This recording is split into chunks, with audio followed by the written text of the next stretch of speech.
네, 어벤져 전략회의 4월 3일 금요일 순서 목요일 순서 진행하도록 하겠습니다. 제가 워낙 금요일을 지금 기다려서 그런지 모르겠지만 금요일로 착각을 했습니다. 하루 남았습니다. 내일 오전 11시면 이제 모든 헌법재판소의 결과가 나올 것 같습니다. 물론 윤석열 대통령의 이 탄핵 심판 이것도 중요하지만 오늘 우리 경제에 결정적인 영향을 미칠 미국의 상호 관세가 오늘 폭탄이 터졌습니다. 오늘 트럼프 대통령이 직접 기자회견을 통해서 상호 관세와 관련된 입장들을 오늘 밝혔습니다. 근데 당초 이 트럼프 대통령이 오늘 설명했던 한국에 대한 상호 관세율을 25%라고 이야기를 했는데요. 근데 나중에 행정명령서 부속서에 보니까 25%가 아니라 26%인 것으로 최종 확정이 됐습니다. 1%더 높아졌습니다. 참 걱정입니다. 중국이 44%, 일본이 24%, EU가 20%. 그러니까 이 동맹국들 중에서 한국이 가장 높은 지금 관세율을 떠안게 됐습니다. 26%에 되는 관세율. 더군다나 이 베트남에 대해서도 이번에 관세율을 많이 높였는데요. 문제는 이제 베트남의 삼성이 수출하는 비중이 거의 70%라고 그래요. 그렇게 되면 우리 반도체 모든 이 수출 제품에 막대한 영향을 미칩니다. 지금까지는 우리가 한미 FTA로 인해서 무관세로 이 미국과 거래를 해왔는데 이제부터는 26%의 관세를 지금 떠안게 됐습니다.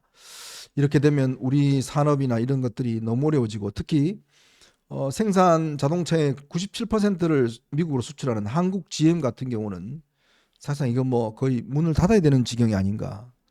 참 큰 걱정입니다. 네, 정말 이건 정말 예상을 뛰어넘는 그런 수치가 나온 것 같고요.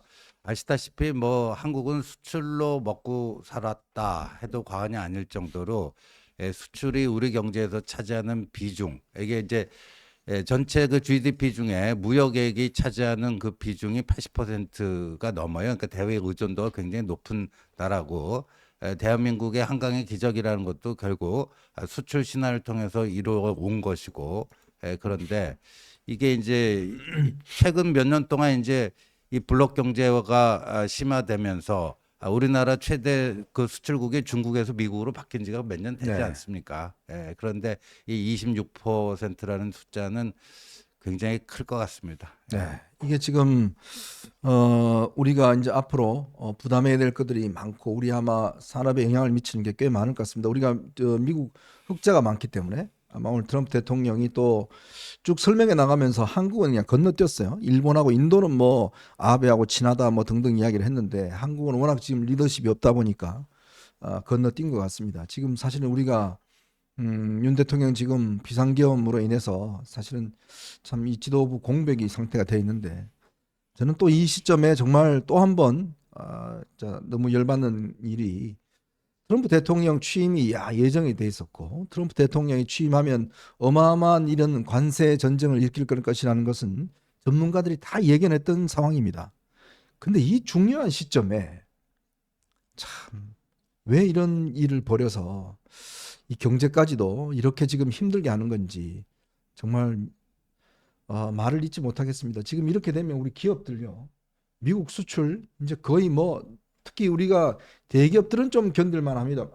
어떤 측은 견디겠습니다만은 중소기업들은 이거 견디기가 너무 어려울 것 같아요. 이미 품목별 보편관세만 가지고도 굉장히 큰 어려움을 겪고 있지 않습니까? 네. 특히나 철강, 알루미늄 이런 업종은 직접적으로 타격이 크죠. 네. 말씀하신 것처럼 알루미늄 쪽은 중소기업이 굉장히 많아요. 그러면 음. 이 기업들은 사실 이제 와서 공장을 뜯어서 미국으로 갈 수도 없고 사실 굉장히 어려움이 큽니다. 그런 상황에서 이제 상호관세까지 부과가 되면은 정말로 이제 곡소리가 날 수 있는 그런 상황인데 지금 대한민국의 대통령은 직무정지가 돼 있고 내일이면 또 탄핵 심판이라고 하는 중차대한 선고가 예정되어 있고 그걸로도 모자라서 지금 야당이 또 경제부총리 탄핵소추안을 어제 국회 본회의에 보고를 해놓은 상태 아닙니까? 네. 그러면은 이제 우리나라의 경제 사령탑마저 없어지는 것이 아닌가 하는 그 불안감을 지울 수가 없고 이런 상황에서 참 국민들께서 걱정이 크실 것 같습니다. 이 어지러운 상황에서 누가 정말 국가를 생각하고 국민을 먼저 생각하는가 그런 지도자를 아마 국민들께서 간절하게 바라고 기다리고 계시지 않을까 하는 생각이 들고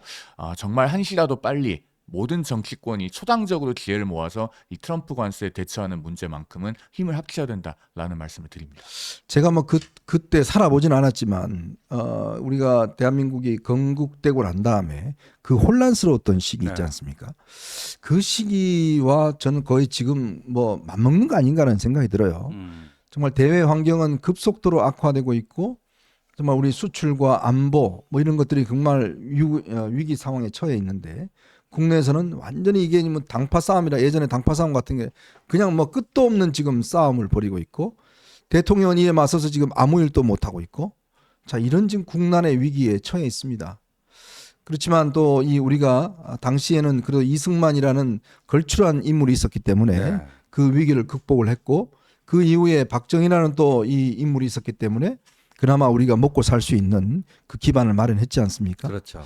그렇다면 지금 이 시기에 정말 지금 있는 리더십 가지고 과연 대한민국이 이 위기를 넘겨낼 수 있을까? 저는 불가능하다고 봅니다. 그 지금 그 관세 폭탄은 이제 통상의 문제인데 지금 며칠 전에 또 미국 국방부 장관 발로 이 주한미군의 성격과 지위, 역할 이런 것들이 큰 변경이 있을 것 같다. 예를 들어서 중국이 타이완을 무력 침공을 한다든가 했을 때 지금 한국에 주둔하고 있는 28,000명의 주한미군이 그쪽으로 출동할 가능성이 대단히 높고 그러니까 주한미군의 역할과 기능이 이제까지 한국 방위라고 하는 게 거의 전부였다면 이제 그게 바뀌는 것이고 또 트럼프가 이 방위 및 분담금 같은 거를 또 굉장히 올릴 거 아니에요. 네. 올리려고 할 거 아니에요. 그러니까 참 설상가상의 그 국면이 전개될 가능성이 대단히 높죠 현재로서는. 네. 자, 여러분 정말 지금 우리의 선택과 또 우리의 어떤 이 다짐이 굉장히 중요한 시점인 것 같습니다. 내일 어떤 결론이 나올지는 모르겠지만 사태가 좀 해결되는 국면으로 저는 갔으면 합니다. 지금 이 어려운 시기에 글쎄 지금 구 리더십 갖고 과연 이 위기를 돌파할 수 있을까? 글쎄요, 전 제가 정말 객관적으로 아무런 그 어떤 치우침 없이 객관적으로만 봐도 도저히 불가능한 것 같습니다. 막 이런 상태보다 더 심각한 상태가 연말까지 계속된다 그러면 대한민국은 아마 존재하기가 어려울 것 같습니다. 어려운 국난의 시기입니다. 그만큼 우리가 정신을 바짝 차리고 이 문제를 좀 대응해 나가야 되겠다는 생각이 듭니다. 자, 어제 재보궐선거가 있었습니다. 4.2 재보궐선거. 결과는 뭐 여러분들 다 언론 보셔서 알겠지만 국민의힘이 참패를 했습니다. 저희가 예상한 대로 정말 심각한 참패를 했습니다. 근데 국민의힘은 전혀 반성할 별 여지가 없는 것 같습니다. 이미 그 수차례 실패를 하고도 또 한 번 이렇게 반성도 없이 갈 수 있을까? 자, 이 문제 오늘 좀 집중적으로 살펴보고요. 그리고 내일 이 선고가 내려지면 제일 중요한 것은 이제 우리가 헌법재판소의 결론을 승복하는 거겠죠. 근데 이 시간까지 아직 윤 대통령과 이재명 대표에 승복하겠다는 이야기가 없습니다. 큰 걱정입니다. 자, 이런 상황에서 중국의 간첩들이 날뛰고 있는 것 같습니다. 우리는 처벌도 하지도 못합니다. 이 이야기도 잠깐 해보도록 하겠습니다. 자, 여러분 보시면서 구독과 좋아요 알림 꼭 부탁드리고 많은 응원 부탁드리도록 하겠습니다. 자, 어제